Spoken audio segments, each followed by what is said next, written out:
Hello. Welcome to Everything Fact. Make sure to subscribe and hit the notification button. Extreme ironing is an outdoor sport that combines the danger and excitement of an extreme sport with the satisfaction of a well-pressed shirt. It involves taking an iron and board to remote locations and ironing a few items of laundry.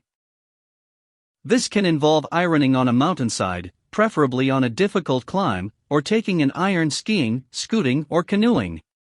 Extreme ironing was an idea started in Leicester, England in 1997. It combines an exciting and dangerous experience with the dull and boring, and it certainly does a good job of that. In June 1999, there was a worldwide recruitment campaign which involved America, Fiji, New Zealand, Australia, and Southern Africa.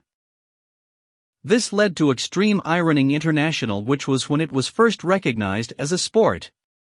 In 2000, a team of enthusiastic Germans took extreme ironing back to Germany and set up a sister office. This led to the development of SO ironing, a branch of EI that combines ironing with the principles of meditation, and a German extreme ironing research center, exploring the physics of the sport.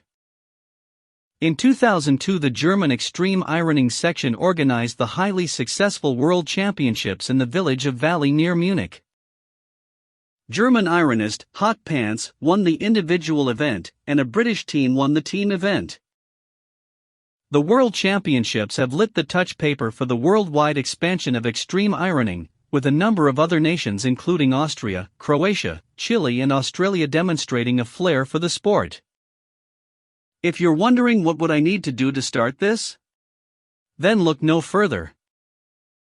It's quite simple really. All you need is an iron, a board, and some clothes. Then it is suggested that you start in your backyard before going more extreme, like mountainsides, woods, or public places. Remember, the more extreme you get, the more money you will have to spend on the equipment. So go out in your backyard and iron from your swings or shed roof. The iron does have to be hot too, so it is a bit of a challenge for the underwater ironing, as plugging it in underwater may be a shock. Thanks for watching.